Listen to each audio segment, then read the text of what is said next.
Salut à tous, bienvenue dans ce nouvel épisode de podcast sur la flouserie. Aujourd'hui, un épisode avec un invité parce que on enregistre aujourd'hui avec Arthur qui a la particularité d'avoir acheté 3 appartements en très peu de temps et qui a après quitté son CDI. Il a également la particularité d'avoir été le premier investisseur avec qui on a travaillé. Donc je suis très content de le recevoir aujourd'hui. Salut Arthur, comment tu vas?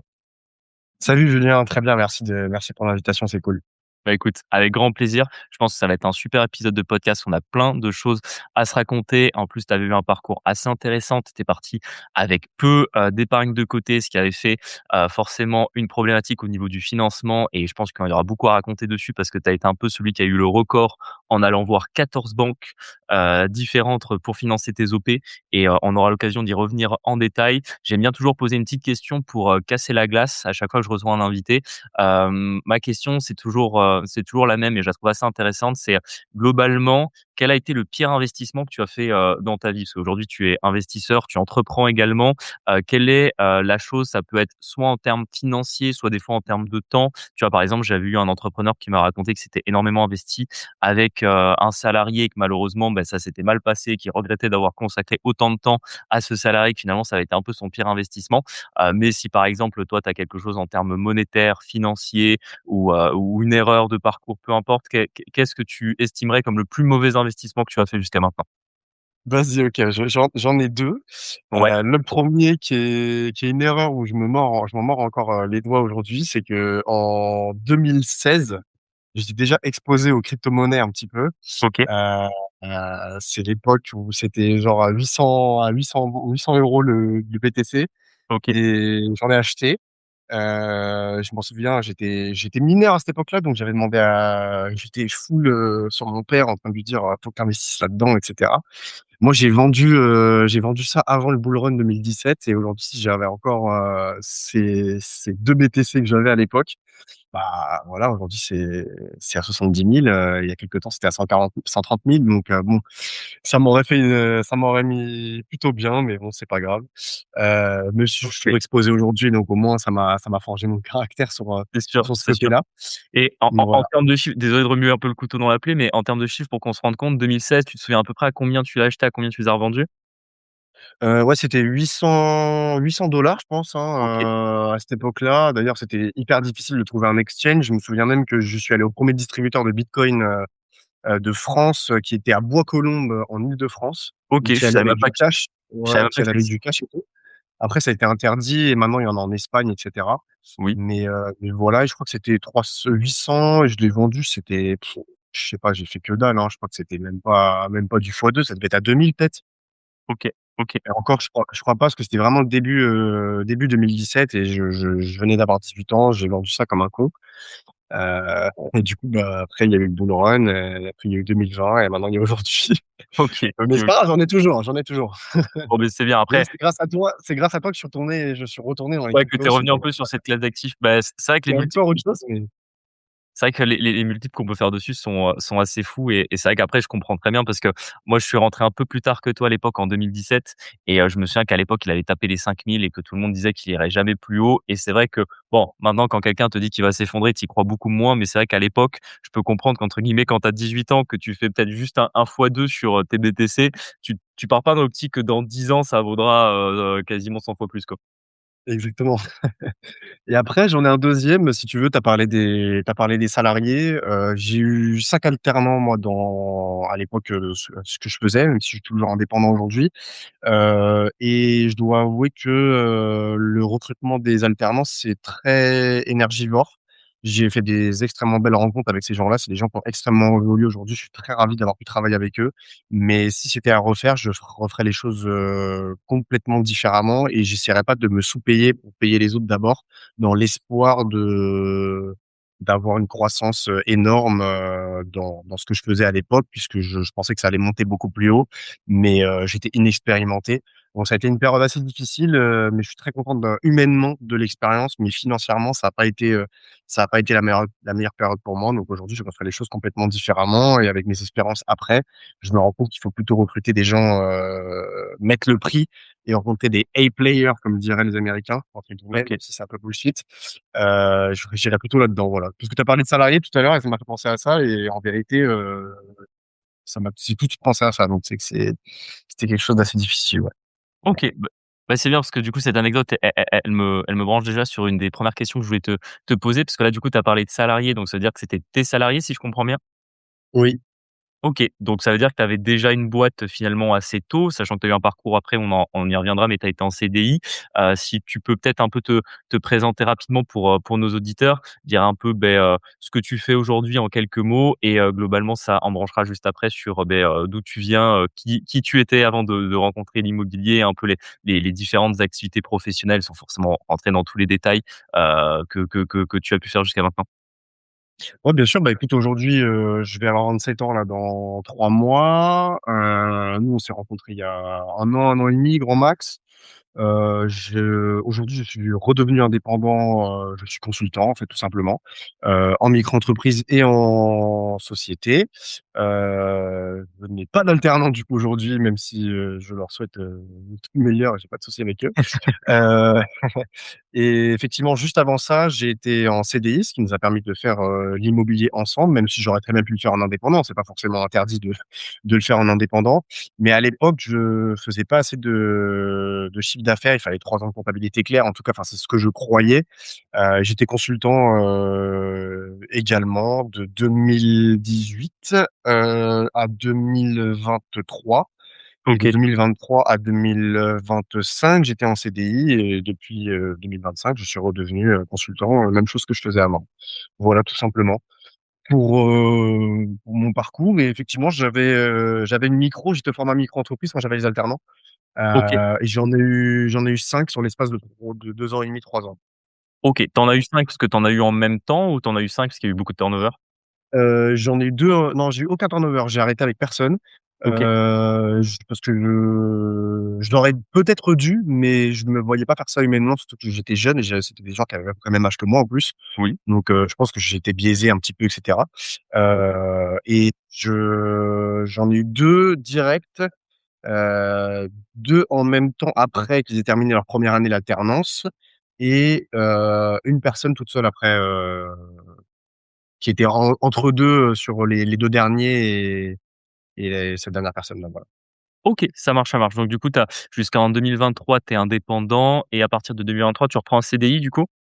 Ouais, exactement. Je reprends un CDI dans le cadre de mon consulting. Je faisais du consulting pour une boîte et ils m'ont proposé quelque chose d'intéressant et la mission me plaisait énormément. Du coup, je suis OK. parti avec eux, en CDI, effectivement. OK, OK, OK, ça marche et à peu près à ce moment-là, on va dire, parce que là, on est, toi, on va dire, tu t'intéresses du coup à l'immobilier en 2024, donc là, on est à peu près un an avant quand tu as ton CDI. Quelle est un peu ta relation, à l'argent, à l'épargne, à l'investissement, à l'époque? Sachant que tu as déjà une fibre entrepreneuriale parce que tu as déjà été à ton compte, pardon. Finalement, tu reviens en CDI. Est-ce que toi, tu avais quand même la notion de CDI égale prison? Tu étais juste au final: «Je fais le même taf, finalement, j'ai un peu plus de sécurité parce que j'ai l'avantage d'un CDI» ou est-ce que tu t'es dit: je fais ça vraiment pas longtemps, c'est parce que, là, j'ai l'opportunité, ça m'intéresse, mais je sais que je vais pas y rester. Quel était un peu ton mindset à cette époque-là? Moi, CDI égale prison, tout à OK, fait, OK, mais je pense différemment aujourd'hui, c'est ce que je pensais à l'époque, mais je l'ai quand même fait parce que, l'entrepreneur pour qui j'étais consultant, qui avait une belle boîte quand même, m'a beaucoup inspiré. J'ai beaucoup aimé son parcours, j'ai beaucoup aimé la mission de son entreprise, et je sens que j'avais énormément de choses, à apprendre, intellectuellement pour croître beaucoup plus vite, dans la suite, parce que je savais que j'allais pas rester en CDI, indéfiniment, même si je pensais pas que j'allais arrêter forcément en 2025, hein, c'était pas forcément prévu non plus. Donc je me suis dit: «Let's go, ça va nous faire tester quelque chose de différent» et au lieu de parler mal, des gens qui, travaillent, durement, en CDI, bah, je vais le faire moi aussi. Comme ça va me forger mon propre avis plutôt qu'être, dans la guéguerre indépendant, salarié qui ne veut absolument rien dire en fait, qui est complètement bête. Donc voilà. Mais j'étais plutôt très réticent au CDI. Bon après voilà, j'aimais pas trop, j'étais quelqu'un qui aimait pas forcément trop l'école, ce genre de choses, donc OK. voilà quoi, je c'est ça me bottait pas trop de continuer de Ouais, vivre un peu la même chose. En tout cas, j'ai fait un rapprochement à l'école, ce qui est pas forcément vrai, hein, tu vois? Puis j'avais oui, pas d'opportunité aussi, j'avais pas forcément je suis pas quelqu'un d'extrêmement diplômé et cetera, donc OK. je voulais pas forcément prendre, un CDD ou un CDI, avec un salaire en dessous du salaire médian, par exemple, Oui, tout le respect je dois pour tout le monde, hein, mais c'est mon avis. Du coup, OK. je suis plutôt en indépendant et au final, j'ai pas forcément gagné plus qu'un salaire médian à cette période-là. Donc, ça ne veut rien dire, mais c'est plus, en termes de vision de la vie à cette époque-là, quoi. OK. Ouais, donc si je comprends bien un peu, toi, le CDI, ce qui te gênait, c'était, finalement un peu le cadre, j'imagine les horaires, l'imagine de devoir Ouais, faut travailler venir au bureau, tout ça, tu vois? OK. Ouais, en plus, si moi, c'était un peu pareil, j'imagine des fois des collègues où tu as, pas forcément envie de les avoir en collègue parce que c'est vrai que je comprends dans ton domaine au final, le que tu sois en indépendant ou en salarié, j'imagine que tu faisais à peu près la même chose. Mais c'est vrai qu'une fois que tu es salarié, là, tu rentres dans un cadre où bizarrement, quand tu es indépendant, mais tu peux faire plus ou moins abstraction, surtout si tu travailles tout seul ou quasiment tout seul. Alors que là, forcément, tu as la rigidité de l'entreprise et de devoir un peu te plier aux différentes règles et à la manière de fonctionner de celle-ci, quoi. Ouais, c'est ça, à ton compte, tu choisis les gens avec qui tu travailles, que ce soit les clients, enfin, quand tu peux au bout d'un moment, quand tu peux te le permettre et cetera, donc c'est sûr. Mais ça m'a appris beaucoup de choses, humainement, hein, j'ai fait des belles rencontres, hein, donc je reviens sur mon avis, de la pseudo-guéguerre, comme je te disais, d'indépendant versus CDI, ça n'a pas de sens, en fait. OK. OK, OK. Et autre question que je voulais te demander, à cette époque-là, du coup, tu penses à investir ou tu es juste là en mode: «J'ai un salaire, je le dépense»? Quelle est vraiment ta relation à l'argent à ce moment-là? Heu, par rapport quand j'étais en CDI, tu veux dire? Ou de manière globale avant que je me pose la question de l'IMO, ce genre Quand de tu es en choses? CDI? Quand je suis en CDI, pas du tout. La première année, je suis pas un profil très, comment dire? Très épargnant parce que je sais qu'il y a l'inflation et cetera, donc au final, ta devise est dévaluée constamment. Tout Donc à moi, fait. j'ai toujours parti du principe d'utiliser l'argent dès que je l'avais, mais pas en mode consommation. Je remettais dans mes business, je faisais de la je j'investissais en publicité, dans mon site internet, dans les trucs comme ça. Donc j'ai jamais trop, épargné. D'ailleurs, à l'époque, quand on s'est rencontrés, j'avais pas beaucoup d'épargne pour commencer l'IMO. On a quand même réussi à le faire. Donc pas trop une logique d'investisseur moi quand même, hein, en vérité, plutôt côté profil entrepreneuriat, un peu burn pour tester des trucs. Je me dis: «Je suis jeune, vaut mieux que j'utilise les sous pour essayer d'accroître plus vite et apprendre des trucs», tu vois? Genre je payais des formations déjà à l'époque, en tout cas dans mon D'accord. domaine, hein. OK. J'étais exposé au domaine de la formation, donc c'est aussi pour ça qu'on a sûrement fini par travailler ensemble, hein, je pense, mais pas que, bien évidemment. D'accord. Donc non, pas un profil très épargnant, et après l'épargne, il faut en faire quelque chose et comme j'épargnais pas beaucoup et je réinvestissais tout, je n'investissais pas, enfin j'investissais dans mon savoir et dans l'entreprise, qui n'est pas la même forme d'investissement que dans, la bourse, les cryptos, l'immobilier, qui sont une classe d'actifs différents, on va dire, quoi. OK, d'accord. Donc si je comprends bien, à l'époque, tu as déjà cette notion quand même de, j'ai de l'épargne, il faut que j'investisse dans quelque chose, mais tu te dis: «Je vais plutôt investir dans moi-même et mon travail, plutôt qu'éventuellement, commencer à faire travailler un capital». Que je trouve que c'est vraiment ce qui fait Exactement. la distinction entre, investisseur et entrepreneur, hein. Moi, j'aime beaucoup le livre de Les Cadrans du cash flow de Robert Kiyosaki. C'est son 2e livre après Père riche, père pauvre qui, bon, dès que tu as un jour, compris un peu comment fonctionne l'immobilier dans Père riche, père pauvre, tu t'apprends pas grand-chose, mais dans les cadrans du cash flow, c'est un peu de voir les différents mindsets, des gens dans leur monde professionnel. Et c'est vrai que, globalement, entre l'investisseur qui va toujours voir finalement sa rentabilité sur son capital et plus ou moins comprendre que, même si investir, ça reste quand même du travail, hein, rien ne tombe, tout seul, mais que globalement, ce qui t'enrichira, ça sera avant tout ton capital. Et l'entrepreneur, c'est vrai qu'il même si lui aussi a besoin de capital, hein, parce que tu peux pas non plus toujours lancer une boîte avec, 2 bouts de ficelle dans ton garage, il y a des très belles histoires comme ça, mais bon, tous les business malheureusement ne fonctionnent pas de cette manière-là, mais que globalement, c'est plutôt la connaissance et l'expertise du chef d'entreprise qui va créer de la valeur. Oui, carrément. D'ailleurs, le fait qu'on ait fait de l'immobilier, ensemble, ça m'a changé quelque chose sur mon rapport à comment j'investis. OK. OK, OK. Ouais, j'ai envie plus de me diversifier, je réfléchis plus à me dire: «Tiens, faut que j'ai un certain pécule pour pouvoir en faire des choses différentes que le mettre dans les boîtes forcément», et cetera, tu vois? D'accord. Et ce qui fait que tu n'investis pas ton capital, on va dire, de manière, financière à l'époque, c'est un manque de connaissances ou c'est vraiment plutôt on va dire la croyance de te dire: «OK, si j'ai du cash, je préfère le mettre dans moi-même plutôt que de commencer à faire un capital»? Les 2, mais je pense que j'étais plus à l'aise, de ce côté-là et je pense que j'avais peur des autres classes d'actifs, de ce genre de classe d'actifs. OK. Je pense, j'ai jamais été très à l'aise, avec ça. Moi, j'ai jamais tu vois, avant qu'on fasse l'IMO, j'étais contre l'IMO, moi, tu vois. OK, Moi, j'étais en mode, ouais, même chose, ça va me rendre prisonnier, etc., tu vois. Alors qu'en fait, pas du tout. C'est dans OK, la tête, hein, de toute façon, comme d'habitude, mais je pense que j'avais peur d'aller de ce côté-là, quoi, tu vois. Moi, en plus, je viens pas forcément d'une famille qui a investi dans l'immobilier, tu vois, qui a été exposée à ce genre de choses, donc j'avais pas de connaissances. Je pense que j'avais peur de mettre mon argent là-dedans, et comme j'ai plutôt mis mon argent ailleurs, je restais ah, dans la croyance qu'il fallait que je continue de mettre mon argent plutôt dans les formations pour m'améliorer à cette époque-là. OK. Ce qui n'est pas du tout antinomique avec ce que je peux le faire aujourd'hui aussi, tu vois. Oui, tout à fait. Mais je pense que j'avais peur et que je, je suis consultant aussi, donc je crois aussi à l'accompagnement. Donc j'avais pas d'infos, tu vois. Et je connaissais pas forcément de gens dans mon écosystème proche qui faisaient de l'IMO, et cetera. Enfin, tu vois, à cette époque-là, j'avais 23-24 ans, c'est pas comme si j'avais un réseau de malades, Tout à fait. qui qui faisaient de l'IMO et ce genre de choses, hein, tu vois? OK, et qu'est-ce qui fait ton déclic du coup? Qu'est-ce qui fait que tu reviens à l'immobilier? Alors écoute, après les 1 an de CDI, je me dis: «Bon, je vais pas rester, encore 5 ans en CDI», tu vois? Je me disais pas qu'1 an, 1 an et demi après, ça allait se terminer, tu vois? Et je me dis: «Bon, quand même, c'est un peu bête, je pense que je vais moins galérer à avoir un financement et tout». En tout cas, c'est ce que je croyais, à OK, avoir un financement et tout. Je devrais peut-être m'intéresser à l'immobilier. Je commençais à réfléchir au patrimoine. Je me disais: «Ah oui, quand même, si j'achète un appart, dans X temps, quand même, en patrimoine, ça vaut tant. Ça peut rapporter du cash flow, ça peut me sécuriser aussi en me disant si jamais j'ai une galère, moi, en tant qu'indépendant, bah, je peux retourner dans un des apparts que j'ai».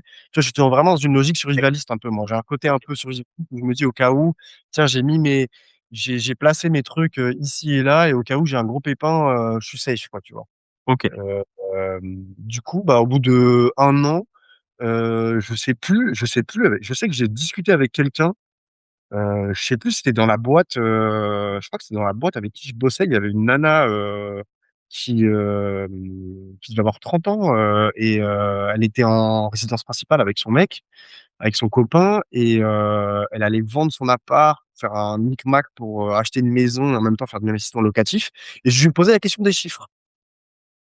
Moi, j'aime bien les chiffres, tu vois? Comme, forcément, faut tenir une comptabilité. Je me suis dit: «Tiens, ça marche comment, en fait, en vérité?» Tu vois? Moi, je suis en plus, j'ai été exposé malheureusement à peut-être des mauvais formateurs en ligne, qui vendaient du bullshit, donc j'étais: «Ah, c'est tous les mêmes ceux-là», OK, tu vois? Et OK, cetera. Pourtant, je travaillais avec des infopreneurs puisque, en tant que consultant, je travaillais avec ces gens-là, mais je sais pas, j'aimais pas trop l'écosystème, tu vois, de l'IMO, ce qui est un peu, ce qui est un peu bête parce qu'au final, quand tu creuses bien, tu trouves les bonnes personnes. Du coup, je me dis: «Ah ouais, c'est intéressant niveau chiffres et tout», et j'ai commencé à me dire: «Bah, je devrais peut-être me» je me suis imaginé que ça me sécuriserait en tout cas, de commencer à avoir un patrimoine et cetera, ce que j'ai pas réussi à construire avant. Je me dis: «Bon, tu as tout mis, dans tes boîtes et cetera. Tu as eu des alternances, ça t'a coûté beaucoup, mais ça a appris plein de choses. Ce serait peut-être intéressant d'aller voir ce qui se passe de ce côté-là, quoi». Tu vois? Au bout d'un moment quand même. Donc bah, au bout d'un an, je me suis dit, c'était à l'été 2024, et on a été mis en contact, tous les 2. Je t'ai découvert, et OK, puis, bah, de là que j'ai commencé à creuser un peu le sujet. Je t'ai posé des questions, j'ai trouvé ça intéressant, j'ai commencé à comprendre un peu, la mécanique des chiffres et tout. Je me dis: «Ah, ça peut être pas mal», et bon, j'ai le CDI en fait, je vois pas ce qui m'empêche de le faire aujourd'hui, quoi. Faudrait que je le OK. fasse, en fait. OK, OK. Sachant que pour la petite histoire, parce que je pense que ça intéressera peut-être un petit peu les auditeurs. Quand on est mis en relation plus à l'époque, moi, je suis toujours aussi en CDI, alors même si je suis un peu dans la dernière ligne droite, Oui, c'est de vrai, oui. de nos investissements, je pense, dans une des périodes de ma vie où j'avais le moins de temps. J'étais full débordé tout le temps, c'est normal. En plus, on était dans la préparation du mariage avec Marie en même temps. Enfin bref, 2024, ça a été une année, très, très, très, très, très, très chargée, et c'est vrai qu'on est mis en relation parce que par une connaissance commune qui dit: «Bah, écoute, toi, ton sujet, c'est l'immobilier, discute avec Arthur, vous pouvez peut-être, mutuellement vous apporter quelque chose», et cetera, et c'est vrai qu'on discute ensemble. Et moi, à l'époque, je commence petit à petit à me dire que, ça pourrait être, quelque chose qui m'intéresserait d'accompagner, des investisseurs à investir dans l'IMO. Mais c'est vrai que j'ai, entre guillemets, là, j'en suis moi aussi sur un un bout de papier écrit au crayon en mode, pour moi, c'est pas du tout dans les plans immédiats, et je consacre pas du tout d'énergie à ça. Et c'est vrai que comme à ce moment-là, on se rend compte, on en discute et cetera, je me dis: «Bah, tiens, pourquoi pas? Pourquoi pas est-ce qu'on commencerait pas à bosser ensemble?» Et je me dis: «Bah, vas-y, ça peut potentiellement le faire», parce que, beh, toi, justement, tu as un besoin de t'intéresser à l'immobilier, et c'est vrai qu'à l'époque, si je me souviens bien, tu démarres vraiment quasi de «zéro» entre guillemets, là-dessus, et moi, je me dis: «Bah, en fait, pourquoi pas aider quelqu'un à investir? Ça peut, moi, me permettre justement d'apprendre à accompagner quelqu'un parce que savoir investir, je sais le faire. Entre guillemets, à l'époque, en 2024, on est déjà à 12 ou 13 opérations, entre guillemets, j'ai déjà ce qu'il me faut, sans compter, on va dire, les centaines de clients que j'avais financés, quand j'étais, au Crédit Agricole. Mais je me dis: «OK», tu sais, c'est toujours pareil, entre guillemets, être prof, ça s'apprend, tu vois? C'est pas parce que tu es super bon en maths que tu es prof de maths, tu vois? Il faut apprendre à comment expliquer, comment accompagner, quelles vont être, les problématiques de la personne et c'est vrai qu'on en discute à ce moment-là et qu'on commence à travailler ensemble. Oui, carrément. Puis en plus, je dois t'avouer quand même que te connaissant pas de base, ça m'a hyper mis en confiance aussi le fait que tu aies travaillé en banque. On va pas se Mmh. mentir entre nous. Voilà, puis ta femme, pardon, Marie, était aussi, dans la comptabilité aussi avant, tu vois? Donc forcément, ça m'a aussi grandement mis en confiance. Puis une fois que j'ai compris un peu la mécanique des chiffres de l'immobilier, aussi par la discussion avec toi, qui m'a confirmé les échanges que j'ai eus précédemment en m'y intéressant un peu, je me suis dit: «OK», le premier truc auquel j'ai pensé, tu vois, c'est le financement et comme Oui. de par hasard, après on est mis en relation et toi tu travailles en banque, tu vois? Donc j'ai aussi saisi mon opportunité, à ce moment-là et toi également, apparemment comme tu le dis. Donc ça m'a voilà, j'ai été hyper mis en confiance rapidement et puis, tu vois, le premier truc que je me suis posé comme question, c'était le financement. Tout à fait, tout à fait.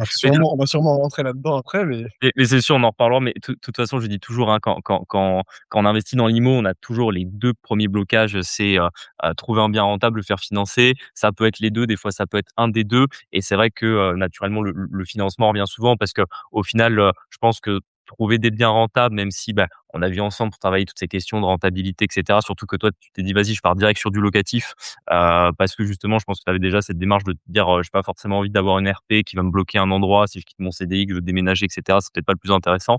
Du locatif comme ça, au moins, entre guillemets, si, ça tourne tout seul et comme tu dis, si un jour vraiment je dois avoir un endroit pour habiter, je peux aller habiter dedans si besoin. Mais c'est vrai que, tu te dis tout de suite: «OK, est-ce que je suis finançable? Comment ça fonctionne?» Et mais tu avais quand même le truc de te dire: «OK, je suis en CDI, finalement, je vois mes collègues qui investissent, ou qui en tout cas achètent de l'immobilier, ça veut dire que potentiellement dans mon statut, je peux le faire». exactement, tout à fait, c'est exactement ça. OK. Tu Par contre, résumerais si je me souviens bien quand on démarre ensemble, un peu ton, parce que je dis toujours: «On a les forces et faiblesses».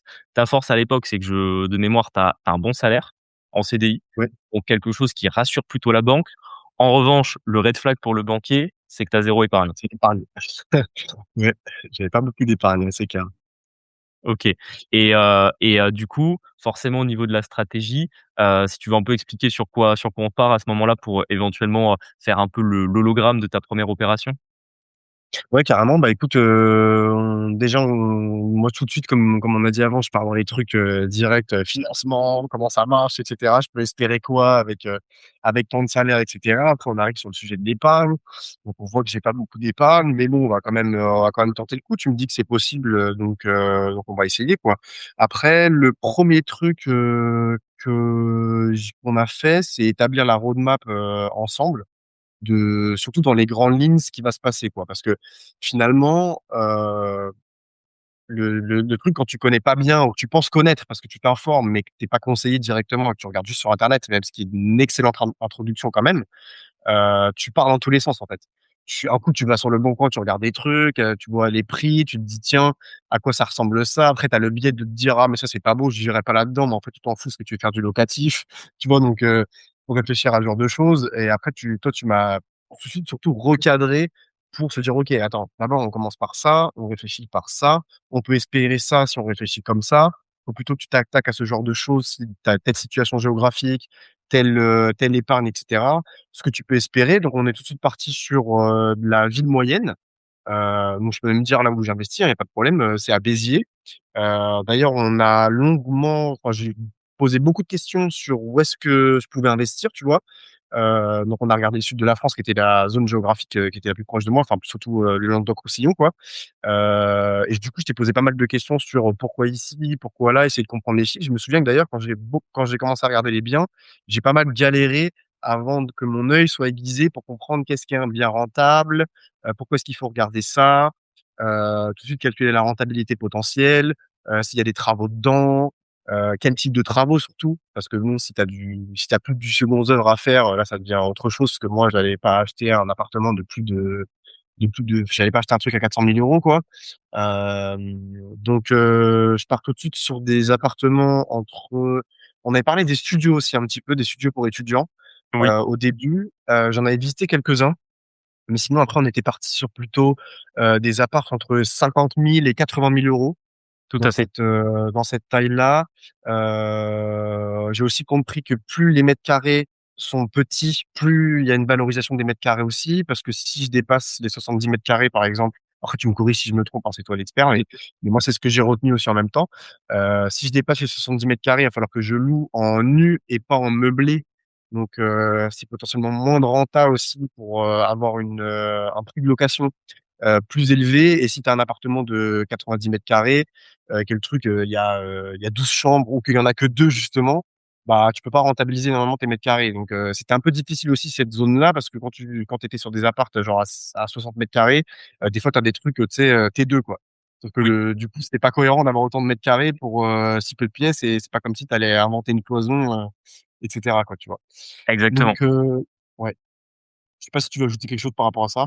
Ouais, tout à fait. Beh, déjà, effectivement, la problématique majeure que tu avais tout à l'heure quand dont on va y revenir, c'était le financement et justement le fait que tu avais, pas d'épargne, ça conditionnait un peu le type de bien sur lequel tu pouvais potentiellement aller parce qu'effectivement, beh, immeubles de rapport, locaux commerciaux sans apport compliqué, vraiment compliqué pour la banque de pouvoir y aller. Tu peux enfin, ça existe, hein, le 110 sur des locaux commerciaux des immeubles de rapport. J'ai déjà vu des investisseurs en avoir, mais c'est pas commun et en général, ça va plutôt être sur des profils où, voilà, il y a quand même un petit peu de patrimoine net derrière. La banque, elle a pas forcément l'impression non plus que l'investisseur a zéro. Pourquoi est-ce qu'on se dirige sur des appartements pour toi? C'est justement, étant donné que tu as pas d'apport, tu vas devoir obtenir un financement à 110. Le meilleur moyen d'avoir un financement à 110, c'est de convaincre le banquier que tu vas qu'il va financer ta RP. Donc forcément, à partir de là, bah, ça oublie les biens qui sont naturellement que pour du locatif, donc IDR et locaux commerciaux. Donc on part sur des appartements comme ça et naturellement, on va quand même sur des surfaces pas trop grandes pour justement essayer de faire du meublé pour pouvoir après être en régime LMNP que tu achètes en nom propre. Parce que pareil, si tu achètes en SCI, pour faire de la location nue, bah, pour le banquier, c'est pas un peu incohérent. Pourquoi est-ce qu'il va acheter sa RP en SCI? Personne ne fait ça. Forcément, le banquier, tu mets un peu la puce à l'oreille, il dit: «Ah bizarre». Donc il fallait que tu puisses acheter en nom propre. Pour acheter en nom propre, avoir une fiscalité qui c'était pas non plus confiscatoire, fallait que tu puisses être en meublé. Donc pour être en meublé, c'était appartement pas trop grand. Tu vois? C'est vraiment comme ça qu'au final on construit la stratégie et qu'on est là en mode: «Bon, ben voilà, ton appartement type, ça va être du studio T2, voire petit T3, mais ça peut pas être beaucoup plus grand que ça. Sans oublier qu'effectivement, comme tu le disais, plus tu as de mètres carrés dans l'immobilier, plus ton prix d'achat va être élevé parce que forcément, quand tu achètes des mètres carrés, mais quand tu loues avant tout, on va dire, une taille d'appartement entre ce que je dis toujours, hein, c'est pour ça que moi, dans l'immobilier, j'aime pas les grands appartements, par exemple les T5, T6. On va pas se mentir, dans une ville moyenne, entre un T4 de, allez, 70 carrés et un T5 de 120 carrés, il y aura quasiment pas de différence sur le loyer. Il y aura peut-être 50 ou 100 euros, alors que le T5, de 120 carrés, il va peut-être faire, quasiment le double de la taille du T4 et c'est pour ça que naturellement, il faut toujours prendre dans l'immobilier les apparts les plus petits possibles parce que tu achètes moins de mètres carrés, donc tu achètes moins cher et en général, tu vas le louer plutôt bien. Faut pas non plus acheter des cages à lapins. Moi, j'ai toujours les apparts de moins de 15 carrés, voire parfois moins de 20 carrés en fonction des villes, vaut mieux éviter parce que là, tu auras du mal à avoir des bons locataires. Mais globalement, à partir du moment où tu pars sur un appart de 20 jusqu'à 60 carrés, en général, tu arrives plutôt à trouver des biens qui vont être intéressants. Ouais, carrément, merci d'avoir rappelé tout ça, parce que c'est vrai que je suis parti un peu partout, parce que finalement, avec le salaire que j'avais, si j'avais beaucoup d'épargne, effectivement, on aurait pu partir sur d'autres types de projets, et cetera. Et c'est ça que j'ai aimé d'ailleurs, quand on a commencé la roadmap ensemble, c'est que tu m'as quand même exposé en fonction du cas, tu vois, pour que je me rende compte si j'avais de l'épargne ou ce genre de choses. Il y a tellement d'opportunités, en fait, finalement. Tu peux faire ça de manière tellement différente, tu peux faire ça tu as vraiment plein d'options dans l'IMO et ça, j'ai beaucoup apprécié. En tout cas, mon esprit, peut-être entrepreneurial un petit peu, a beaucoup aimé ça parce que finalement, tu as vraiment de la marge, en fait, finalement. Alors moi, j'en avais pas beaucoup, enfin, on pensait que j'en avais pas beaucoup par rapport à l'épargne. Au final, j'ai pu faire quelque chose d'extrêmement bien, tu vois? Tout à fait. C'est pour ça qu'effectivement, tu as raison de rappeler pourquoi on est parti sur ce type de bien. Tout à fait. En fait, c'est vrai que l'immobilier, c'est large, hein. Il y a plein de types de biens différents dans lesquels tu peux investir et en fait, chaque stratégie va correspondre à un profil et c'est pour ça Ouais. que souvent dupliquer la stratégie de quelqu'un d'autre, ça va pas marcher parce que vous habitez pas au même endroit, vous avez pas la même épargne, vous avez pas le même revenu, des fois, c'est pas la même date, hein, parce que pareil, acheter de l'immobilier en 2021, c'est pas la même chose qu'acheter en 2026. Enfin voilà, il faut vraiment à chaque fois remettre les choses dans son contexte et s'adapter à son marché. Donc même si, l'immobilier, c'est un marché qui est lent, les prix évoluent pas non plus, comme, sur, d'autres classes d'actifs, plus financières et beaucoup plus liquides, entre guillemets, tu vas quand même avoir des contraintes qui vont t'amener à faire des choix stratégiques, là-dessus et c'est vrai que quand on avait commencé à bosser ensemble, je t'ai dit: «OK, le financement à 110 c'est possible, mais voilà comment on va procéder pour l'avoir» et je t'avais quand même dit en parallèle: «Essaye, déjà dans les mois qui viennent» parce que c'est ça aussi souvent qu'on oublie, on se dit: «Ah beh mince, j'ai pas d'épargne de côté, est-ce que je peux commencer à investir tout de suite?» Tu as un délai, hein, dans tous les cas, une opération immobilière, c'est, minimum 6 mois et d'ailleurs, je pense ta première OP, elle a mis à peu près, 10 mois, je pense, entre le moment où tu commences à chercher et la signature du premier appartement, parce que le compromis avait été très long. Globalement, ça te laisse le temps de mettre de l'argent de côté et même si ça fera pas forcément l'apport parce que, bah, le banquier sera capable de te financer à 110 faut quand même que tu aies un minimum sur les comptes parce que voilà, le banquier est pas bête non plus, si tu es dans le rouge à la fin du mois, le 110 il te le donnera pas, quoi. Faut quand même que tu es capable de lui montrer que tu épargnes et que tu lui expliques pourquoi, entre guillemets, tu avais pas d'épargne avant. Ça fait partie un peu du storytelling qu'il faut lui amener pour avoir son financement. Ouais, ouais, carrément. Du coup, c'est vrai que tu as raison, ça m'a laissé l'opportunité de d'avoir un peu d'épargne pour avoir un dossier plus «bankable» entre guillemets. Tout à fait, Tout à fait, ouais, tu raison de le rappeler. Après à cette époque-là, on est du coup, au niveau timeline, on se rencontre en juillet 2024. On commence l'accompagnement, je crois, en août ou en septembre. c'est ça. Là, tu me dis justement tout ce que tu viens d'expliquer et cetera par rapport à ce plutôt que tu t'orientes sur ce type de bien-là pour que ce dossier passe. Donc c'est pour ça que j'ai parlé de la tranche de prix et cetera. Donc après, j'ai commencé à aller regarder les appartements. Je suis allé regarder sur Le Bon Coin. Donc j'ai appris à aiguiser mon œil puisque je t'ai envoyé quand même pas mal de choses au début et tu m'as Oui, très vite recadré et je voyais que j'allais pas dans la bonne direction au niveau recherche. Et surtout, on peut très vite tomber dans la procrastination, c'est ce que j'ai compris. D'ailleurs, tu m'as très vite dit: «Écoute, tu devrais mieux aussi aller commencer à visiter les deux trois trucs pas mal que tu as vus plutôt que chercher pendant des heures aussi, pour commencer à me mettre dans le bain, quoi». À commencer à voir des agents immobiliers ou des personnes qui vendaient directement, pas forcément avec des agences entre les 2. Ça m'a beaucoup aidé parce que ça m'a grave mis en confiance, en fait. Et après, quand j'ai vu ce que j'ai vu de mes propres yeux, j'ai dû visiter quoi? 4-5 apparts, je t'ai donné des feedbacks, et après ça m'a aidé à être capable de faire tout seul ma petite liste, de biens et à commencer à appeler des biens rentables. Donc j'ai vu des apparts avec des travaux monstres, j'ai même visité des petits immeubles, hein, d'ailleurs, hein, quand même. oui, Finalement, je me suis laissé, d'ailleurs, on s'était dit ça entre nous, on savait qu'on allait pas forcément partir là-dessus, mais j'ai dit: «Tiens, je vais aller voir un appart à un immeuble à 100 000, 150 000 avec des travaux et tout, juste pour voir ça donne quoi». J'avais fait les petites visites, pour tout un à fait. peu me chauffer. Ça m'avait bien chauffé déjà de faire ça. Et après j'ai fait ma petite liste. J'ai trouvé le premier bien, enfin un premier bien intéressant à qui j'ai fait une offre. Pour la petite anecdote, il y a eu une bonne négoce parce que le bien était à 75 000 € et c'était un immeuble dans un immeuble où le gars était un marchand de biens et il y avait une agence entre les 2. Donc moi, je rencontrais l'agence et je devais visiter le premier étage. Le premier étage, je débarque, en bas de l'immeuble, ils me disent: «Bah, le premier étage, il est vendu». OK, très bien, bah, du coup, vous avez pas pu me le dire avant parce que je suis venu pour rien. Elle me dit: «Mais si, si, on a le deuxième étage à vendre qui est exactement le même, la même composition, les mêmes plans, tout pareil». Donc un T3 de 58 m², et il était à 75 000 €.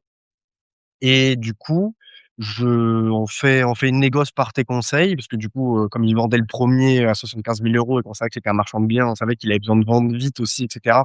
En tout cas, c'est ce qu'on a imaginé. Donc tu m'as proposé de faire une négoce qui était extrêmement bien vue et du coup, on a baissé le prix à 60 000, Ouais, qui était quand sachant même que une belle ça négociation. ouais, ça fait une belle négo et c'est là où finalement 75 000 sur le papier, je sais plus, tu devais être, C'était pas bah, rentable, ouais. voilà, on était un peu en dessous des 10 de renta et c'est vrai que ça faisait partie d'un autre objectif qu'on s'était fixé ensemble, c'est tu n'investis pas en dessous de 10 de rentabilité et c'est pour ça qu'avec la négociation, finalement, on y est arrivé et justement avec le truc de à mon avis, c'est un marchand de biens, il veut finir son OP. En plus, tout est question de timing, hein, pour rappel, on est en 2024.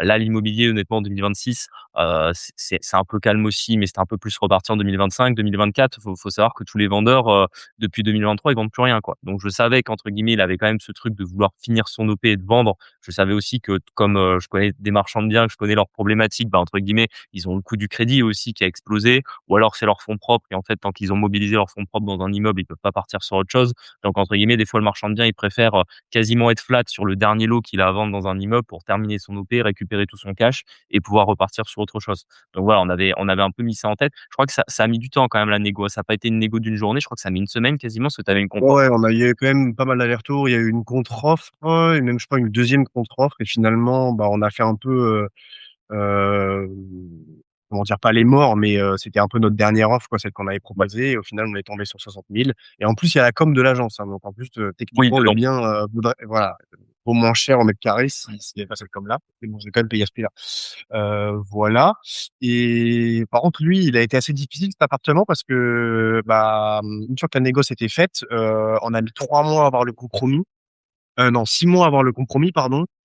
Attends, non. Si, c'est Compromis, bon après, parce que p moi de mémoire, l'offre, elle est acceptée en quelque chose comme octobre, j'ai signé en mars, hein, je crois un truc voilà, comme c'est ça. ça. Exactement. Exactement. J'ai signé fin mars 2025 du coup, donc ça a pris énormément de temps. Mais c'est pas grave parce que du coup finalement, bah, on s'est dit: «Est-ce qu'on partirait pas directement sur les autres opérations, pendant ce laps de temps-là pour essayer de rentabiliser le temps perdu» entre guillemets, mais même si c'est pas du temps perdu parce que nous dans l'IMO, il y a des fois un peu des phases, enfin, de ce Morte. que j'ai compris moi à mon niveau, voilà, des phases mortes, c'est ça. Donc faut pas s'affoler quand il y a des phases mortes, c'est en fait, c'est normal. Donc voilà, après j'ai visité, d'autres, j'ai fait quand même pas mal de visites, hein, finalement, maintenant que j'y repense, mais je l'ai aussi fait parce que j'aimais bien. J'aimais bien, il y avait un peu de négoce et tout, c'était intéressant, donc j'avais pas besoin d'en faire autant. Je le conçois et au final, après, il y avait un deuxième appartement qui était lui à 80. 80 et le premier appartement, il avait un peu de travaux, mais vraiment pas beaucoup, hein. Fallait juste, retaper la peinture, faire une petite cuisine, et voilà, faire les choses propres, quoi. Mais il y avait pas c'était pas très compliqué, quoi. Donc en plus, c'est pour ça qu'il fallait le négocier, parce que sinon 75 000, il était vraiment pas rentable, là, du coup. Après, il y en a eu un autre, du coup, lui, qui fait 63 mètres carrés, T3, il était à 89 000 et on l'a négocié à 81. Et lui, il y a rien à faire. Le truc, nickel chrome. Le propriétaire, en plus, c'est du direct propriétaire, donc j'avais pas de frais d'agence.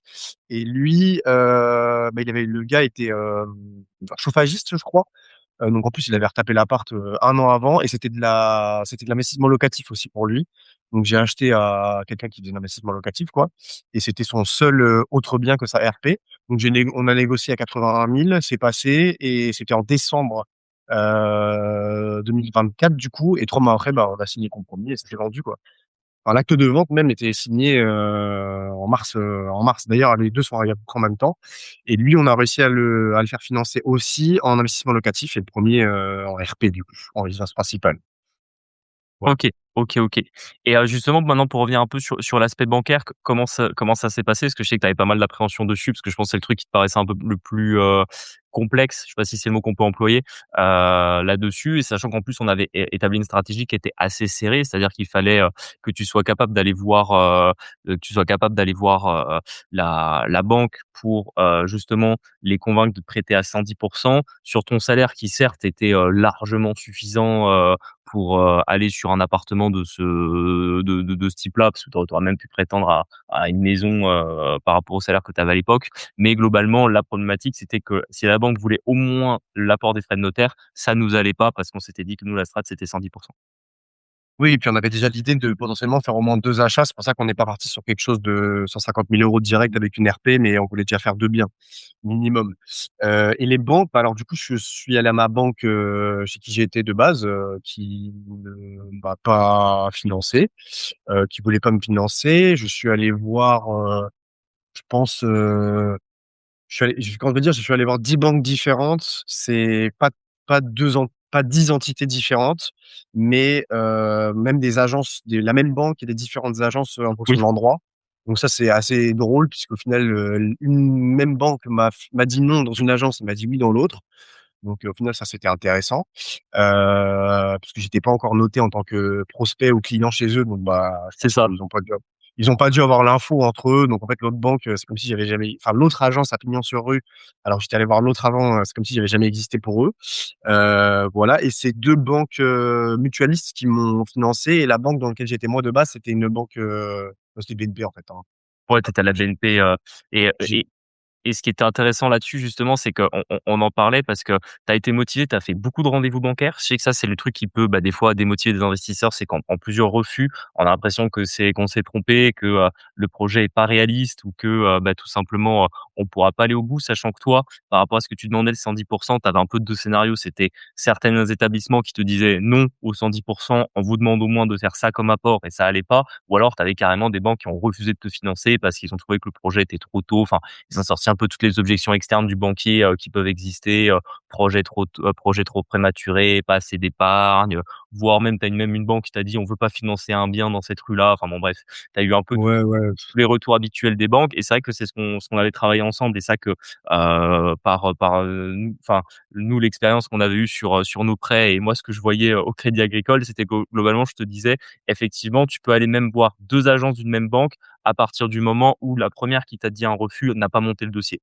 Parce qu'à partir du moment où ils montent le dossier, ils te créent dans leur base de données et effectivement, bah, là, tu existes. Donc quand tu vas aller voir la deuxième agence et il va te dire: «Mais tiens, vous êtes déjà allé voir la première, je vois que c'est marqué dans votre dossier, vous existez déjà chez nous» et cetera. C'est ce qui Alors m'est arrivé avec une des banques d'ailleurs. c'est ce qui est arrivé avec une des banques, parce que ça malheureusement on peut pas toujours le savoir. Il y a aussi toujours une part d'aléa là-dessus, c'est là où tu prends des risques et c'est normal et si, la banque ne t'a pas créé parce que le banquier a juste dit non et a pas voulu même perdre le temps de te créer dans la base de données, là c'est pas grave, tu peux aller voir la deuxième agence et faire comme si c'était la première fois que tu voyais la banque.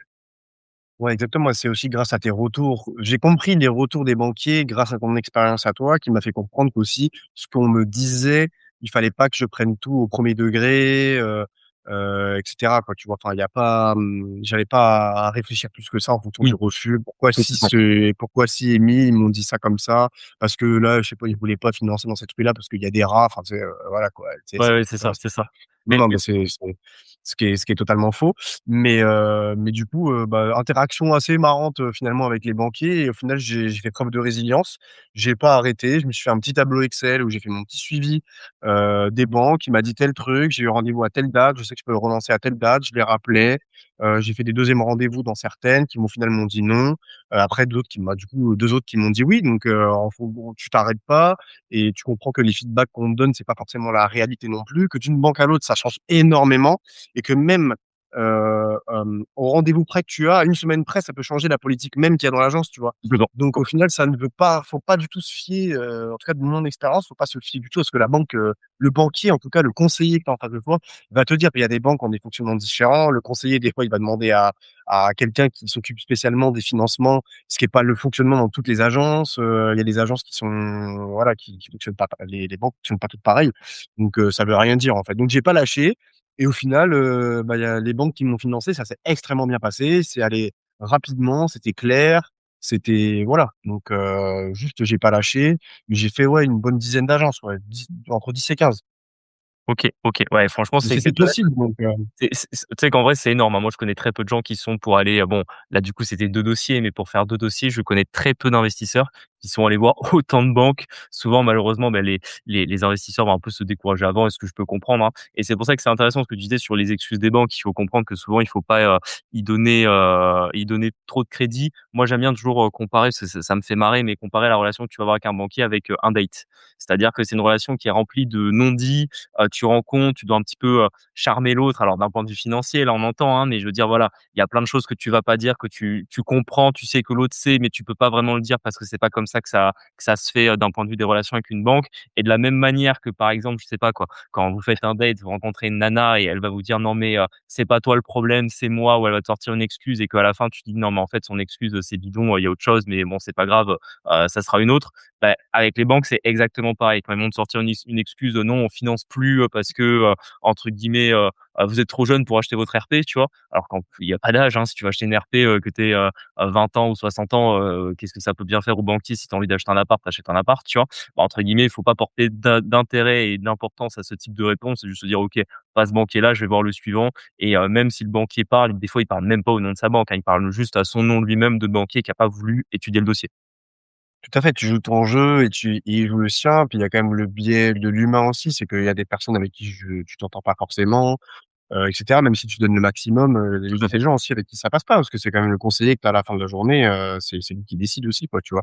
Mais en tout cas, en avoir fait 10-15, ça m'a vraiment appris ça qu'en fait, c'est grave possible. Enfin, faut pas s'arrêter à sa banque primaire, enfin sa banque principale ou même 2 banques, franchement, voilà, je t'ai fait confiance. Toi, tu as travaillé dans la banque avant, tu m'as dit ce qu'il fallait faire, tu m'as dit qu'il fallait continuer. J'ai continué de mon côté dans tous les cas et voilà, et ça a fini par mordre et puis, ça s'est très bien passé. D'ailleurs, on a même acheté un troisième appartement, Oui, après pour ma copine. Donc, ce que j'allais te en plus, demander justement. au final, on a fait 3 opérations, hein, dans le fond, alors que c'était pas prévu Oui, et elle a réussi à les faire financer alors qu'elle travaillait en Suisse. Enfin, elle avait un salaire suisse, quoi. Et il y a eu quelques banques qui nous ont dit: «Ah, je comprends rien au salaire suisse, je sais pas quoi», voilà, quoi. Et l'autre qui nous a financé qui a dit: «Bah, il y a pas de problème», et cetera. Donc ça veut rien dire vraiment. tout à fait. Et en plus, ce que je trouve intéressant là-dessus, c'est qu'en plus, quand justement on était, on était sur la construction de ta stratégie, à la base, on partait sur un bien. Finalement, il y en a eu un deuxième parce que justement, en termes de timing et cetera, tu t'es dit: «OK, ben ce serait bien d'en profiter», sachant qu'on en reparlera peut-être rapidement après, mais tu arrivais petit à petit vers la fin de ton CDI, donc tu t'es dit: «OK, ça serait bien que, j'essaye d'en faire le max». Et le troisième appartement que du coup, c'est ta copine qui a pu acheter et financer, c'était aussi parce que je me souviens que tu avais eu, 2 offres acceptées en même temps et qu'en fait, il y avait le choix d'en choisir un des 2 ou d'acheter les 2. Exactement, exactement et tu as raison de le rappeler. Le deuxième bien vient aussi parce que je sais quand est-ce que je serai plus en CDI. Tout à fait. Donc il y avait une problématique de timing et aussi c'est grâce à tout le travail précédent qu'on a fait sur le premier bien qui m'a aussi fait personnellement avancer beaucoup plus vite. Parce que j'ai quand même eu 6 mois d'accompagnement entier qui m'ont permis de faire rapidement les 2 autres appartements quand il y avait l'opportunité.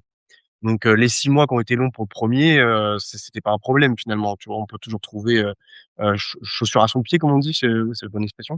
Ouais, c'est la bonne. Hem voilà, donc on a acheté, le 3e appart, au nom de ma copine en RP, avec un salaire suisse, tu vois? Donc c'est possible quoi, c'est possible et ça s'est fait rapidement parce que effectivement comme tu dis, j'ai visité 2 apparts, alors j'en ai visité plus, mais dans les 2 qui ont eu une offre acceptée, ben, finalement on a le 2e dans les 2 autres offres après le 1er, bah, il a été accepté donc on s'est dit: «Bah, avec ma copine, tu as qu'à acheter toi».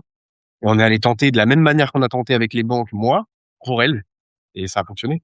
Tout à fait. Sachant qu'elle aussi, elle avait du coup son salaire suisse et là, c'est ce que je dis toujours, hein, c'est qu'il y a des banques qui vont bien aimer, les salariés suisses parce que, bah, forcément, c'est des rémunérations plus élevées que la France. D'autres qui vont moins bien aimer et là, c'est pareil, hein, vous avez des banquiers qui vont être à l'aise. Globalement, je vous cache pas que toutes les banques peuvent financer des salariés suisses. Des fois, quand vous êtes salarié de d'autres pays, ça peut être plus ou moins compliqué parce que voilà, il y a des pays, par exemple, imagine vous êtes salarié américain, salarié,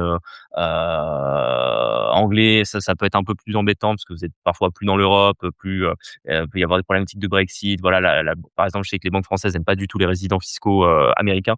Mais voilà, peut y avoir d'autres problématiques, mais bon, résident fiscal, suisse, aucun souci, enfin salarié suisse, je veux dire, aucun souci là-dessus. La banque française, elle peut financer si elle veut et de la même manière où il faut trouver le bon banquier qui est prêt justement à faire le dossier. Ouais, puis on a quand même fait, 3-4 banques, pour son cas, mais comme j'ai eu l'expérience, précédente, pour, faire financer les autres, grâce à l'accompagnement, j'ai pu aller plus vite donc on a fait 3-4 banques rapidement en ayant compris le mindset, la mentalité des banquiers à qui on a affaire à faire en face. En Ça, 1 on mois, va en c'était parler. plié. En 3 semaines, c'était plié, tu vois? On a fait la négo, ça a été accepté, ça a été négocié aussi d'ailleurs. Lui, c'était 70 000 €, 73 500 €. Ouais, Il valait 78, je crois, 49 m², T2 bis, faux T3 quoi, un T2 bis, parce OK. que la pièce du haut était sous les combles, donc c'était un 7 m² au lieu de 9. Bon, mais voilà, enfin loi Carrez. Donc voilà quoi et dès que c'était accepté, en 1 mois, c'était fait. Pour la banque, en tout cas. Et en plus, toi, justement, en termes de timing, finalement, tu as, ton CDI qui s'est arrêté dans l'entreprise et je crois que tu as signé les 3 apparts à 2 semaines d'intervalle, un truc comme ça? J'ai signé 3 appartements à exactement 10 jours avant, je crois. Comme ça, Un en truc plus, vraiment un truc comme ça, 10 jours ouais, avant. comme ça, en plus, en termes de timing, ça t'a laissé le temps de faire tes aménagements, tes petits travaux, de les meubler. Exactement, ouais, exactement. J'ai pu les meubler, faire les travaux dans un. On a même habité dans un des 3 hein, pendant 6 mois, après on est partis. Non franchement, on s'en est très bien sortis. Et pareil, bah, pour les travaux et tout, c'était planifié, hein, on a vu les appartements avec toi avant, donc on savait à quoi s'attendre aussi. Enfin, voilà, c'est pas on est arrivé dans les appartements et on a découvert, quoi. C'était Tout anticipé à fait pour l'achat, prévu de donc savoir. c'était déjà planifié. Voilà, c'est ça. On a planifié déjà en amont, bien évidemment, dès qu'on aurait les clés, quoi. OK. Bah, c'est peut-être une des questions que je vais te poser un peu maintenant, c'est, pour toi, l'accompagnement, qu'est-ce qu'il a changé? Qu'est-ce que ça t'a permis, concrètement, par rapport à si finalement tu t'étais décidé d'investir, tout seul et de te dire: «Bon, bah, vas-y, je vais essayer de mener ma barque et de voir un peu, comment je peux y arriver»? Déjà, j'aurais abandonné avant, parce que des informations que je n'aurais jamais pu avoir si j'ai pas eu l'accompagnement. Donc j'aurais abandonné peut-être bêtement, justement, peut-être au bout de la deuxième banque ou genre, 2-3 négoces qui se passent pas bien, tu vois? Des trucs comme OK. ça. Tu penses que tu aurais pas été Heu, capable de surmonter les blocages et de te dire: «OK, en fait, si le banquier me dit ça, peut-être si on va voir un autre, la réponse sera différente»? Si peut-être, mais est-ce que j'aurais fait preuve d'autant de résilience? En tout cas pour mon cas, hein, parce que tous les profils sont différents. Est-ce que j'aurais fait preuve d'autant de résilience? Je ne sais pas, tu vois? Je me pose la question, je suis pas sûr parce que quand même, il y a un bi il y a la partie motivation, ça me de faire l'accompagnement, d'être rassuré. Et rassuré à juste titre, hein, pas rassuré pour être rassuré, rassuré parce qu'il y a moyen de moyenner, tu vois? Ça m'a grave mis en confiance, du coup j'ai continué, et surtout j'aurais pas fait les choses dans l'ordre, j'aurais pas compris les comment dire? Au travers des phrases qu'on pouvait me dire au niveau des banquiers, au niveau des négoces, ou les choses à réfléchir et cetera qu'il fallait prévoir. Je les aurais pas vues et surtout ça aurait été beaucoup plus contraignant et embêtant parce que ça m'aurait coûté beaucoup plus d'énergie et même si comment dire? Le temps, c'est de l'argent, hein, et au final, même 1 heure de temps de travail, qui te fatigue énormément versus 1 heure de temps de travail qui font que tu réfléchis correctement grâce à l'accompagnement que j'ai eu, ça a pas la même valeur. Je peux pas mettre de chiffres dessus, mais il suffit de calculer déjà, même si tu es en salarié, voilà, tu as 1 heure de temps de travail, tu sais combien tu es payé.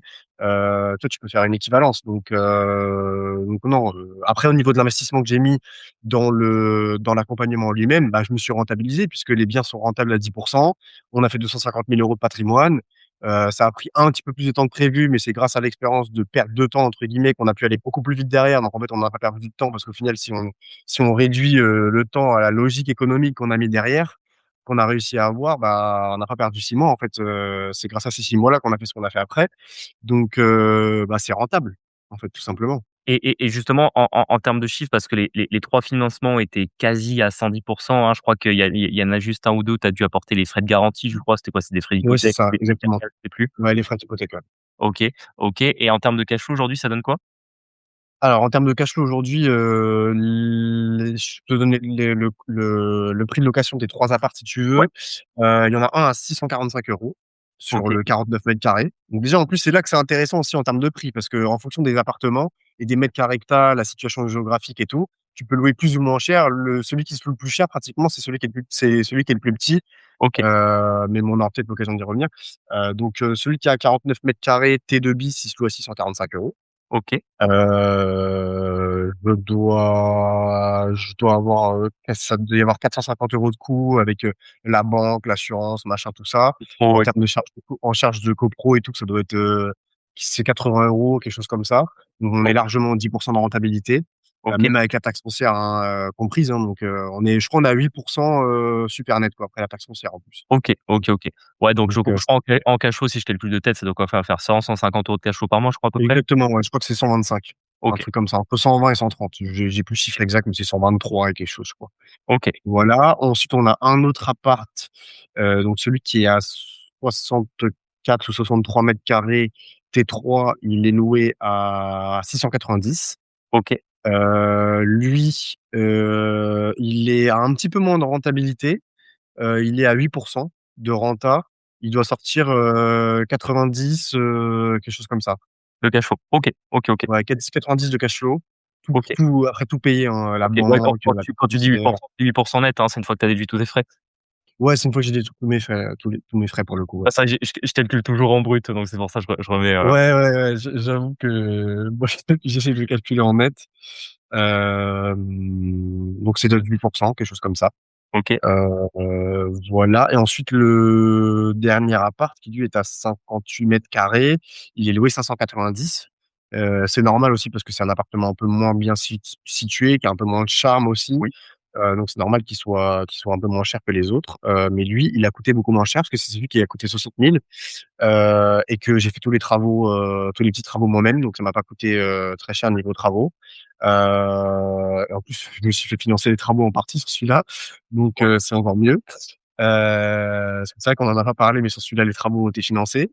Donc lui, c'est le plus rentable. Il sort, 130 balles, 130 balles par mois en OK. super net de cash flow. OK. Ouais, donc c'est pas Heu, mal. Tu fais 300-350 € de cash flow finalement sur les 3 apparts, hein, c'est pas mal, hein? Exactement. Ouais, c'est pas mal du tout. Enfin, c'est même très bien. C'est pas mal du tout, c'est très bien en super net, donc je suis très Oui, oui, content. sachant qu'en plus, moi je parle toujours en cash flow, mais en plus tu as l'amortissement du prêt, hein, donc ton enrichissement en fait, il est pas à 350, il est sans doute fois 2 une fois que tu retires les intérêts de ton prêt, quoi, donc franchement c'est pas mal en 1 an et finalement avec, 3 appartements, quoi. Ouais, puis voilà, la valeur patrimoniale, c'est entre 200 et 250 000, sans valorisation, et cetera. Donc, bon, après, ça, c'est une stratégie plus long-termiste et tout. Mais en cash flow, très intéressant. Donc, au final, c'est rentable de A à Z, quoi. Il y aurait une période où peut-être tu vois, si j'avais lâché justement, je serais pas à ce niveau-là, quoi, tu vois? Je suis pas sûr de ma capacité à avoir continué, au moment où j'étais dans le dur, quoi. Parce qu'au moment où le temps mort quand même qu'il y a eu en, octobre, genre, après la négoce du premier bien et après l'idée de faire, le deuxième bien et le troisième par «coup de chance» entre guillemets, par opportunisme, là j'étais dans le dur quand même. Oui. Là, j'étais dans le dur, quoi, tu vois? Tout seul, j'aurais arrêté ou j'aurais fait qu'un seul bien, quoi et ça se trouve, et en plus, il fallait négocier des trucs dans le compromis et tout, hein, sur le premier, hein. Sur Tout le à fait, premier tout à fait. qui a pris dans les 6 mois, c'est parce qu'on négociait des trucs qui allaient pas bien dans le compromis et cetera, hein. Il y avait de la négoce aussi dans le compromis, alors que les autres, c'était smooth, c'était clair.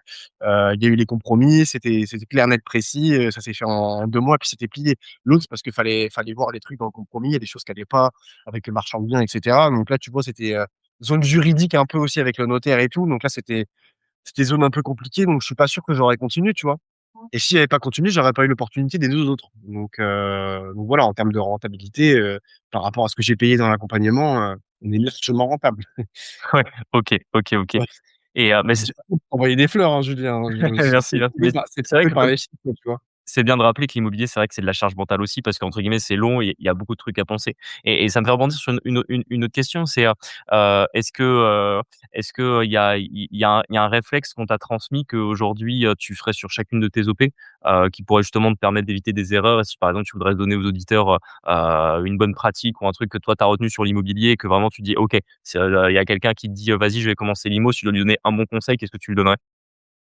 Ouais, bah, en fait, ça va paraître très, large ce que je vais dire, mais niveau mindset, en fait, tu as la mentalité du banquier, tu as la mentalité du vendeur et toi, il y a toi aussi, tu vois?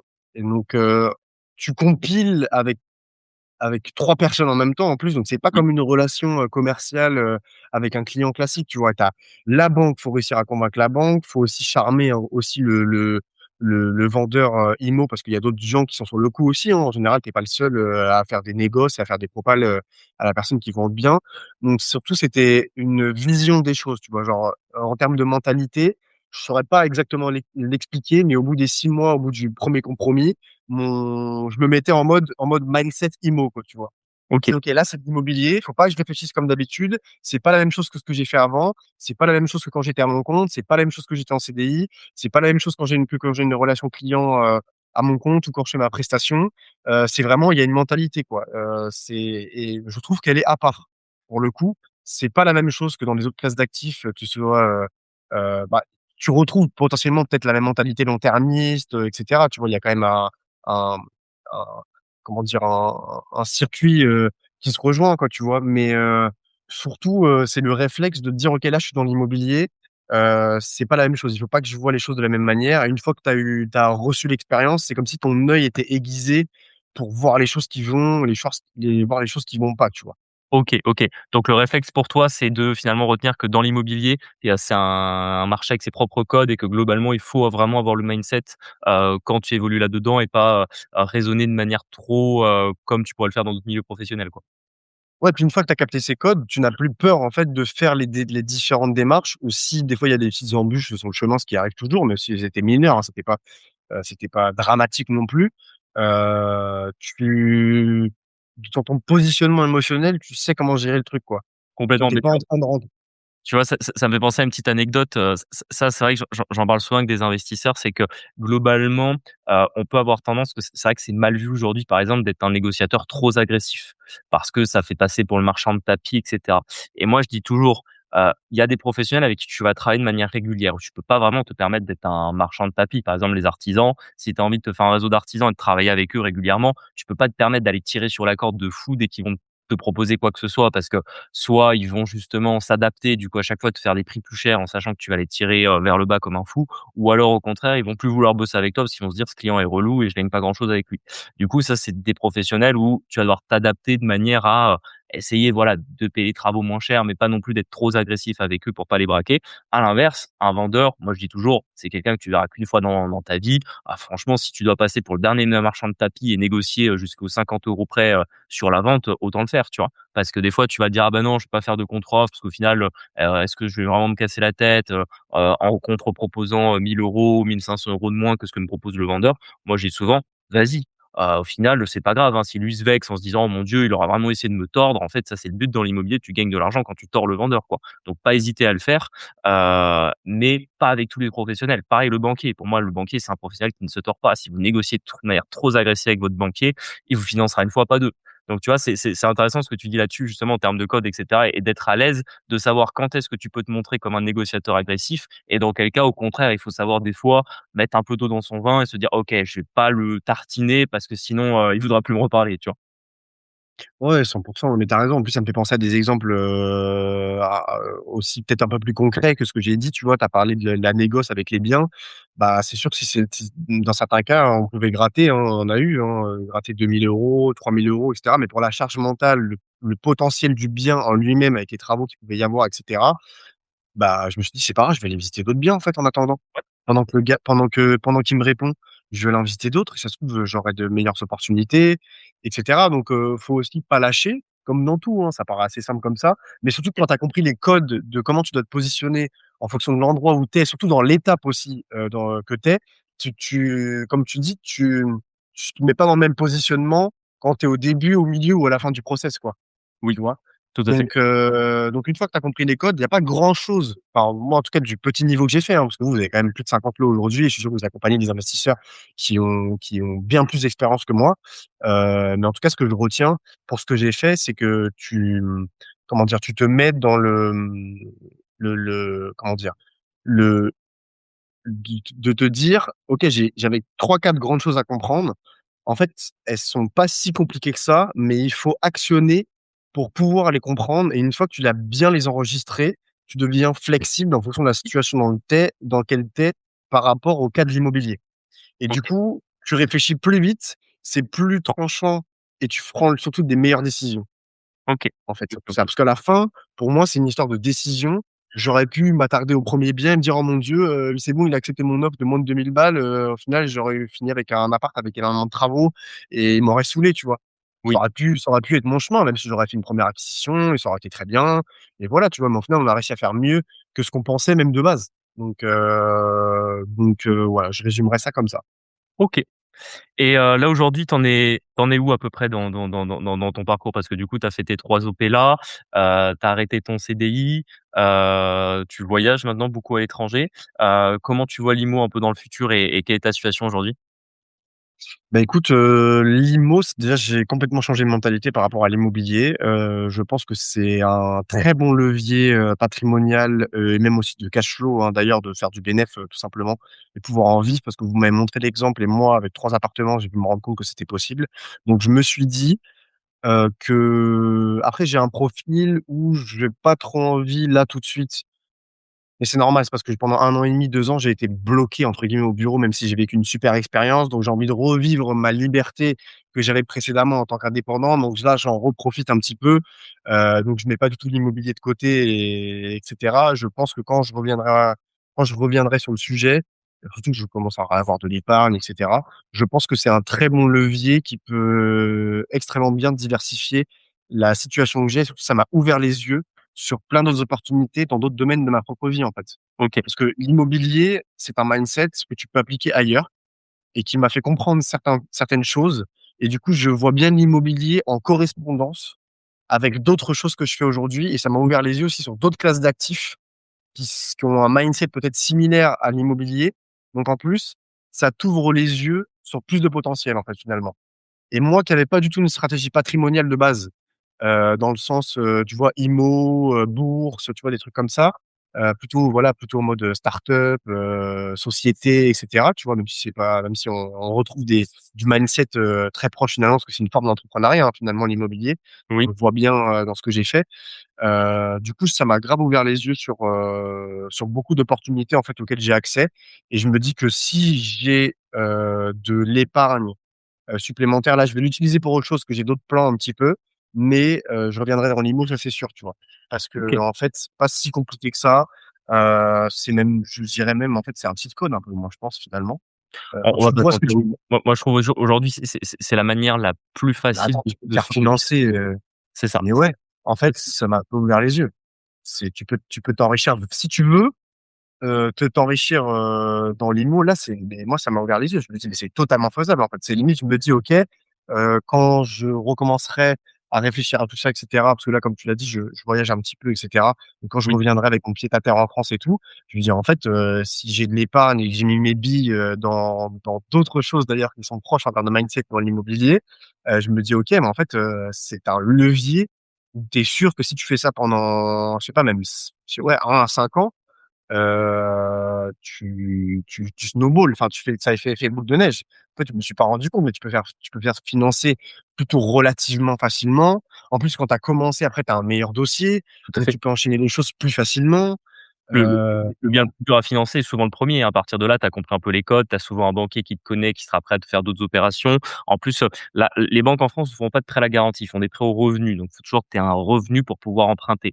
Mais quand tu as du patrimoine, c'est quelque chose qui rassure la banque, et moi, je l'ai vu sur des dossiers, où entre guillemets, il y avait des investisseurs qui avaient des très bons revenus, mais pas du tout de patrimoine, qui ont pu avoir des difficultés des fois à avoir des prêts, alors même qu'ils cochaient les cases entre guillemets de ce que la banque demandait pour faire le prêt. Et à l'inverse, j'ai vu des fois des investisseurs avec des dossiers plus difficiles, avec, du CDI au SMIC, avec, de l'auto-entreprise avec moins de 3 bilans, avec des fois des revenus, de sponsoring, ou des fois des choses qui pouvaient pas forcément rentrer dans les cases de ce que le banquier peut prendre en compte dans ses calculs, qui pour autant arrivaient à avoir plus facilement après, parce qu'ils avaient de l'épargne, parce qu'ils avaient déjà un bien immobilier avec un crédit qui se rembourse et cetera, et des choses où le banquier disait: «Bon, le dossier en termes de revenus est pas fou, mais voilà, c'est quand même quelqu'un qui a un peu de patrimoine derrière, donc on prend pas un gros risque en lui faisant le prêt». Bon, bah, tu vois, je suis typiquement dans le cas, tu vois, tu t'as parlé des auto-entrepreneurs, Oui, des gars qui ont des sociétés et cetera. Comme je reviens dans mon cycle comptable, là, tout de suite, je peux pas me permettre d'aller me faire financer, même si, j'ai les revenus pour et l'épargne pour, tu vois? Donc j'attends aussi un petit peu de reprofiter de ma liberté que j'avais pas quand j'étais en CDI, et sûrement je reviendrai dans le game, de l'IMO, parce que je suis convaincu que c'est un levier. En tout cas, je me dis que c'est une flèche supplémentaire dans mon carquois, pour m'enrichir, en fait, tout simplement, et aujourd'hui, j'en suis convaincu, et je pense que c'est un très bon levier. Et en plus, en plus, tu vois, vous êtes avec quoi? 12 lots, quand on s'était rencontrés en 2024? non, en 2024, on en avait, on avait déjà l'essentiel, hein. En 2024, quand on a commencé à bosser ensemble, on avait déjà on était déjà à 46 ou 45, un truc comme c'est 45, on était à 45, et mais on en avait une partie qui était pas louée, parce qu'en fait, en 2024, on en avait acheté beaucoup, et du coup, quand on s'est rencontrés, on en avait, 10 qui étaient en travaux. On en avait, 10 autres qu'on était en train de signer, qu'on n'avait pas encore mis en location. Donc voilà, on avait déjà beaucoup de lots, mais par contre, il y avait pas, il y avait une grosse partie qui tournait pas, on va dire. Ouais, puis, dans tout après, même avant ça, vous avez eu une croissance de fou entre, on va dire, je crois 10 et 15 lots Tout jusqu'à à fait, 40, et ça s'est fait 4 fois plus vite que les que premiers. le début. Et en plus, même, dans la communauté, on peut voir d'autres investisseurs qui eux-mêmes ont réussi à faire les mêmes culbutes, pas exactement comme vous, bien évidemment, mais en tout cas, Oui, qui ont qui ont pu croître extrêmement rapidement après les premiers lots, en fait. tout à Donc fait. je vois bien le potentiel, en fait, bien évidemment. Mais là, tout de suite, je profite, de pas me pointer à 8 heures au bureau et cetera, tu vois? OK. Bien évidemment que l'immobilier, ça reste dans mon cœur, et ça reste, dans ma stratégie à long terme, bien évidemment, maintenant c'est le moi. Alors pourtant, je pars de quelqu'un qui parlait mal de l'immobilier quand même, hein. Tout à fait. Enfin, genre, je dis: «Moi, jamais je ferais ça, Ouais. l'immobilier, je vais rester bloqué toute ma vie». Tu vois? C'est pour ça d'ailleurs, au podcast, Quitter le boomer dream, il est renommé La Flouserie récemment là, c'est ça? C'est ça, ça fait un petit mois qu'on l'a renommé, c'était aussi, là on arrive petit à petit sur les 3 ans du podcast. C'était aussi l'occasion de rebrander un peu ce qu'on fait et on va recevoir un peu plus d'invités dans les mois qui viennent. Donc voilà, c'est pour ça qu'on l'a renommé et aussi parce que le titre, La Flouserie, c'est un petit peu plus court et je pense que ça parle peut-être un peu plus vite que Quitte le Boomer Dream où je pense que beaucoup de gens comprennent ce que ça veut dire, mais comme il faut l'expliquer, souvent ce qu'on dit sur un titre, c'est que vaut mieux que la personne comprenne d'elle-même du premier coup. Si tu dois répéter, expliquer, c'est qu'en général, ça vaut peut-être le coup d'essayer de le revoir. Ouais, tu raison, je me disais que l'IMO, c'était un truc de boomer et tout, tu vois? Ouais, c'est ça, c'est ça. En fait, pas du tout, donc je suis très content d'avoir changé d'avis aussi. Par Je contre, pense que c'est pour connaître que quand tu achètes de l'IMO, tu achètes 9 fois sur 10 à des boomers quand même, hein. ouais, c'est vrai. C'est vrai, tu as raison, tu pas tort. Donc je suis très content d'avoir changé d'avis, d'avoir fait ces investissements-là. Et on part quand même, voilà, comme je vous dis, de quelqu'un qui me dit: «J'aurais jamais fait de l'immobilier» et 3 ans plus tard, bah, j'ai 3 appartements. Ça se passe très bien en plus avec les locataires aussi, hein, parce que ça peut être des questions aussi que les gens peuvent avoir, hein, peuvent avoir peur des locataires et tout. Franchement, tu m'as énormément conseillé là-dessus aussi, enfin toi et Marie. Donc non, et c'est pas si galère que ça, hein. Il y a pas de même la mise en location, c'est vrai que c'est quelque chose dont on n'a pas parlé, mais c'est parce qu'on était plutôt sur le financement et tout et réussir l'accompagnement. Mais l'après n'est pas plus compliqué, que ce qu'on nous fait croire. En tout cas, ce dont on parle en général. De toute façon, quand on regarde sur internet, c'est: «Oh mon Dieu, les locataires, ils vont squatter, ça va être voilà, tu» Ah, sur en Instagram, gros, c'est en gros, c'est voilà, tu investis dans l'immobilier, c'est général, c'est génial, tu as fait du patrimonial, tu fais de l'investissement locatif et après c'est, l'apocalypse, quoi. Bah, pas du tout. Alors moi, je vous le dis, pas du tout. On aura peut-être l'occasion d'en rediscuter, mais franchement, ça se passe très bien, il faut choisir les bonnes personnes, faire attention et ça se passe très bien. OK. Bon, beh, super. On arrive petit à petit vers la fin de cet épisode. Si tu devais, donner un message au Arthur d'il y a 3 ans, qu'est-ce que tu lui dirais? Bah, je lui dirais que si tu pensais que l'immobilier, c'était pas possible pour toi ou que tu pensais que, c'est pas fait pour toi, parce que du coup, je pensais que c'était pas fait pour moi parce que je n'aimais pas l'immobilier, mais ce que ça voulait dire, c'est que je pensais que c'était pas fait pour quelqu'un comme moi. Après, en OK. plus, j'ai des problématiques, géographiques et tout, tu vois? Faut que je puisse me déplacer, machin et cetera. Ou je pensais que c'était pas pour moi ou que c'était pas possible.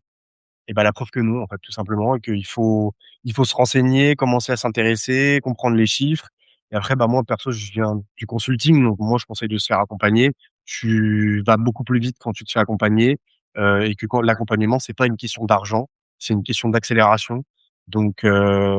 C'est investir en soi-même bah, pour l'immobilier, je conseillerais de faire la même chose que ce que j'ai fait, mais Ouais. sur d'autres trucs, j'aurais peut-être dit autre chose, tu vois? OK. Mais voilà, globalement, je te dirais ça. OK. Super Et en pour, plus, tu m'as prouvé que c'était possible pour plein d'autres profils différents.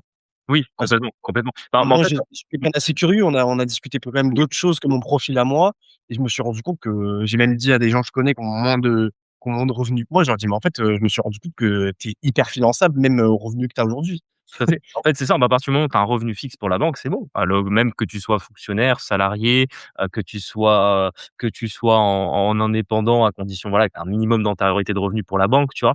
Pas non plus, c'est évident que si tu es en CDD depuis un mois ou que tu viens de lancer ta micro-entreprise depuis 2 semaines, là, ça va être compliqué. Mais bon, je veux dire, n'importe quel auto-entrepreneur, même depuis 2 ans, qui a un peu des revenus, fixes, quelqu'un en CDI, peu importe depuis combien de temps il est, voilà, tout le monde peut aller, faire de l'immobilier rapidement dès que sa situation professionnelle est un minimum stabilisée et en fait, on se rend pas compte à quel point ça peut aller vite parce qu'on a souvent tendance à se dire et même moi le premier hein: «Putain, ça m'a mis, 6 mois pour acheter un appartement, va me falloir, 10 ans pour, arriver à un parc important» et en fait, il y a cette exponentielle dans l'immobilier où, vraiment l'immobilier, c'est comme une fusée. La fusée pour, aller dans l'espace, elle a besoin de, mettre suffisamment d'énergie pour, repousser, la gravité terrestre et le moment où elle a le besoin de développer le plus d'énergie, c'est quand elle quitte le sol et qu'elle a zéro inertie.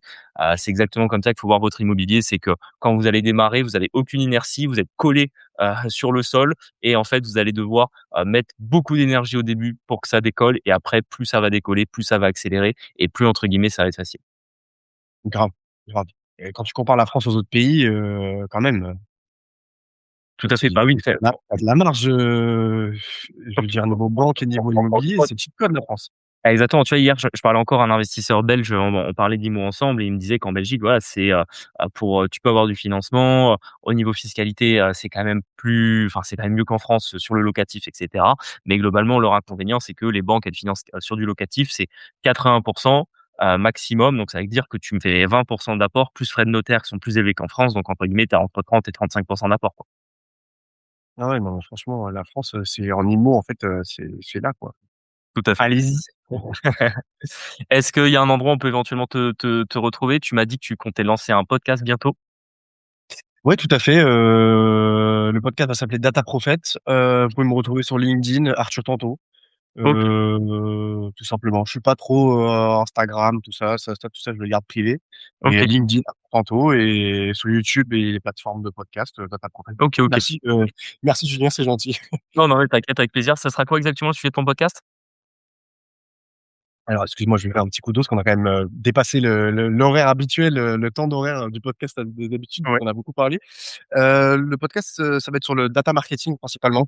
Donc, sujet assez pointu. Je vais pas trop faire du marketing très large pour ceux que ça intéresse. Sinon, restez sur la flouserie, hein. C'est très bien. Vous faites de l'immobilier de toute façon. OK, OK, Mais, super intéressant. mais ouais, ça va être data marketing principalement. Genre, moi, je suis très dans mon métier, j'étais très orienté sur la data is king, comme on dit. C'est la data qui est maître quand tu as les bonnes informations, tu prends les bonnes décisions. Et on l'a vu aussi dans l'immobilier ensemble. Donc, tu vois, on peut faire des parallèles partout. Tout à Mais fait. ça va être du data marketing principalement. OK, bah, moi, c'est toujours ce que je dis, hein, c'est que, tu sais, on dit toujours le nerf de la guerre, c'est l'information et en fait, dans l'immobilier, le nerf de le nerf de ta négociation, c'est l'information aussi, hein, donc je te rejoins totalement là-dessus. Bon, merci beaucoup pour l'invite, Julien, c'était Écoute, top. Et puis, encore merci à toi merci beaucoup pour ton pour cet accompagnement. épisode, c'est top et tu un petit mot de la fin où on est bon? Ouais, devenir riche avec l'immobilier, hein, franchement, hein, ça se fait, hein. J'ai OK, l'impression que c'est j'aime bien, possible. j'aime bien, j'aime bien, super. Bah, un grand merci à toi en tout cas. Merci à tous, d'être restés, jusqu'au bout et de toute façon, on se retrouve, lundi pour un nouvel épisode où cette fois il y aura Marie, parce que c'est vrai que j'ai même pas dit en introduction. On a fait, l'épisode K2 avec Arthur pour des questions d'agenda, mais vous inquiétez pas, Marie est de retour sur le podcast dès lundi. Allez salut, à Je bientôt. risque pas de remplacer Marie. Non, ça c'est sûr. Allez, salut, ciao.